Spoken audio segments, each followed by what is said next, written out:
Welcome to the second and final episode of our mini-series in northwest China, discovering Gansu Province's Tianshui. If you were watching the first episode, you'll know that days 1 and 2 of our trip were action-packed, as we dived right into Tianshui's famous Shehuo, or Earth and Fire Festival. Having barely recovered from all the excitement, we visited Meiji-shan, Tianshui's prime tourist attraction, better known as Haystack Mountain. We even managed to squeeze in some clay sculpting, but the fun isn't over just yet. So we did Meiji-shan yesterday, and we're going to go to Shuilian-dong today, the rock caves. There's plenty of these type of rock cave formations in and around Tianshui. The place we're going to today is slightly further away. You can get coaches and buses there, but we've hired ourselves a little private minibus, like anybody can do. See you guys there.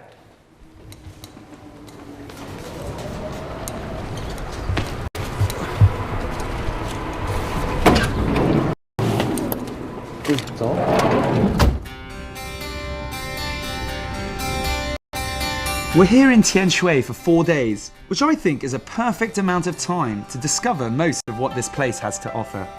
On top of that, it gives you the freedom to explore slightly further afield.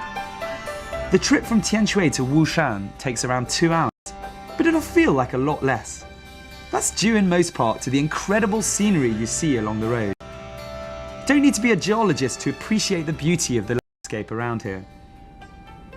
So we're on our way to Shuilian-dong, the water curtain cave, and the great thing is, in the first month of the lunar calendar, from the 1st to the 15th day, everywhere around you'll find the Shehuo, the Earth Fire Festival, in all the towns, in more villages, all around the greater area of Tianshui, as you can see. Really livens up the journey.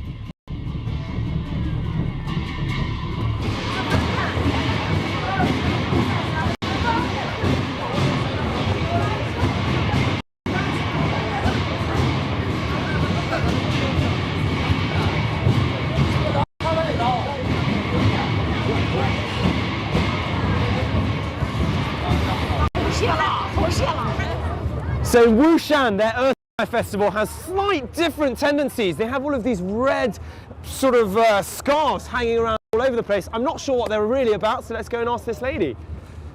这个是干什么用的？这个就是给这个扭秧歌的这些人，给身上绑的那个，绑给你示范一下，头给前面。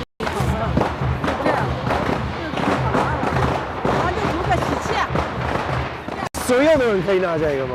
可以啊。 Basically, you just have one of these, and then I don't know. We just dance around to the music. You run around, you enjoy the festivities, and you have your souvenir from Wushan. Wushan Earth Fire Festival souvenir. Awesome.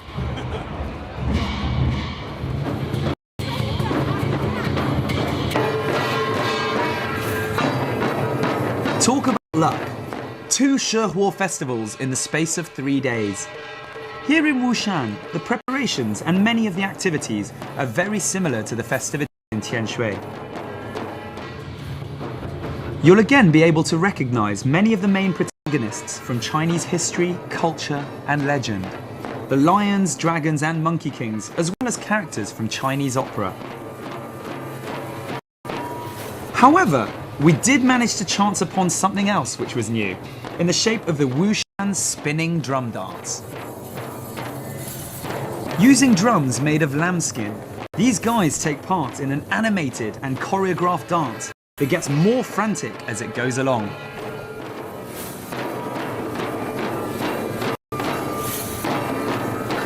Essentially, the spirit of the dance is to show off the masculinity of the northwestern men. The Wushan equivalent of peacocks strutting their stuff. In this instance, however, they adhere strictly to the instructions of the beatmaster, who is dressed differently and sets the tempo.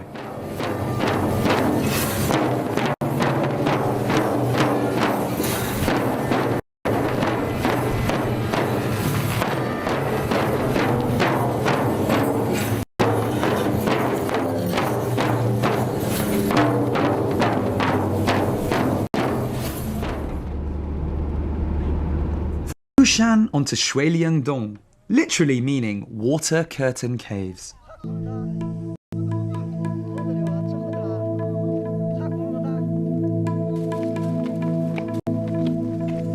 The journey takes around an hour, and the extraordinary area is all the better preserved for being relatively inaccessible. You should be deterred. It's not that hard to find. It's just that the roads will definitely test your car's suspension.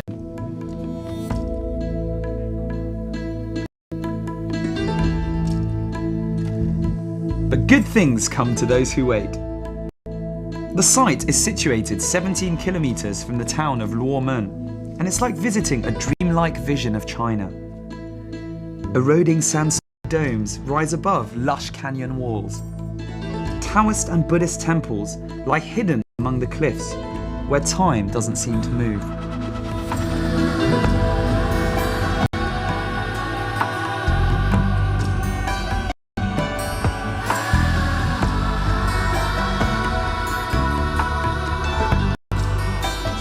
Just as a side note, if you're trying to make your own way there without a guide, do check that access to the caves is possible. Making it to the water curtain grottos is dependent on the weather, and you won't be able to use the riverbed there if it's been wet recently. So this is not that likely. The building of the water curtain cave complex was started in the 16 Kingdoms period of the Jin dynasty, way back in 265 AD. The construction continued during several dynasties that followed. It gets its moniker from the rain which pours down from the top of the mountain and forms a cascade like a curtain of water during the rain season. Explore around the area and you might be lucky enough to come across a Taoist temple, still in use despite being up in the heart of the caves. The main site in this area for years was the La Shao Temple, also known as Da Fo Ya. It was built in 304 AD, but doesn't exist anymore.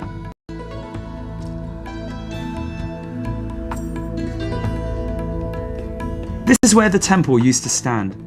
And don't worry, you can still see the incredible 31-meter high statue of Sakyamuni on the mountain cliff, sat cross-legged upon a throne surrounded by wild animals, including lions, deers, and elephants.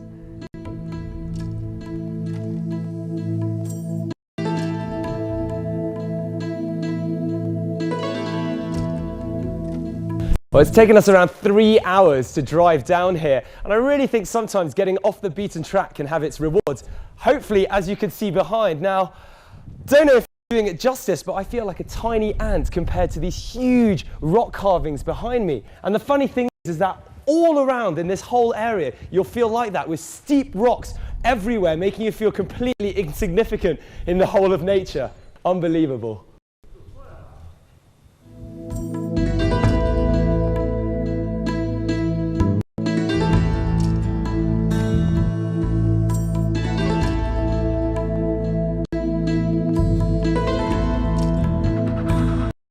The statue of Sakyamuni, the original Buddha, is a rare design of the Hayanaya school of Buddhism. What I'd like to know though, is how on earth did anyone manage to carve that? Much like Meiji Shan, which we saw in the last episode, it defies belief that a statue could be carved so intricately, so high up in the air, especially without the use of modern technology and machinery.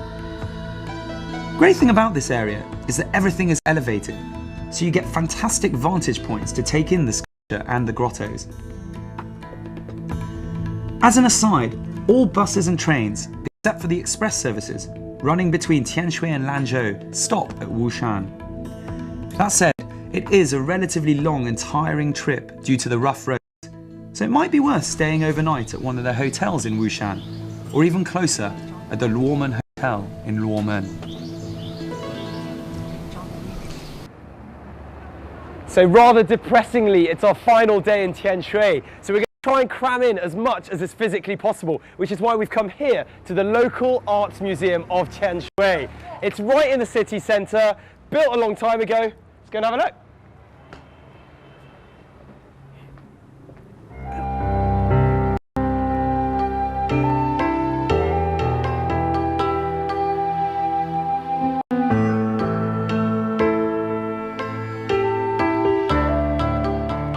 The Tianshui Local Arts Museum was originally built in the mid-16th century, during the Ming Dynasty, as a private residence for a government official. It covers 2,700 square meters and contains 42 houses in 9 quadrangular dwellings.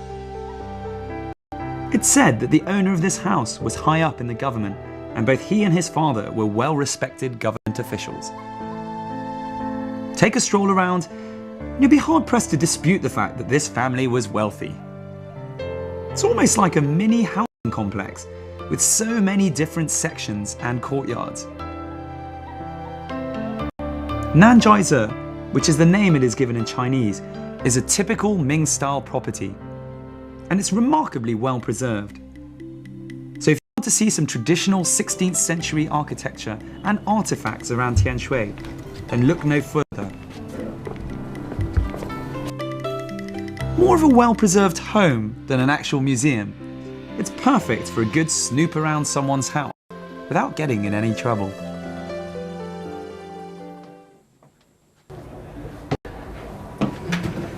So I've heard an interesting story about this room.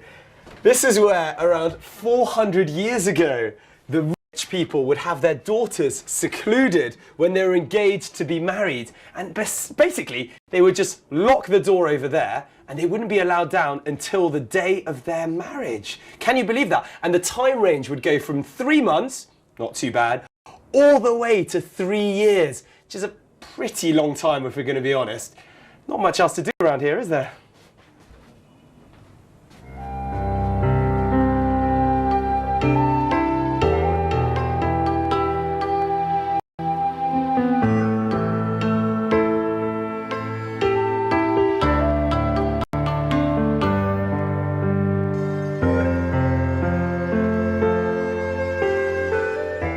Incidentally, the girls were locked up to preserve their purity. But if walking around looking at buildings isn't really your thing, or you just fancy something a little different, then every day in the afternoon there's a local shadow puppet show.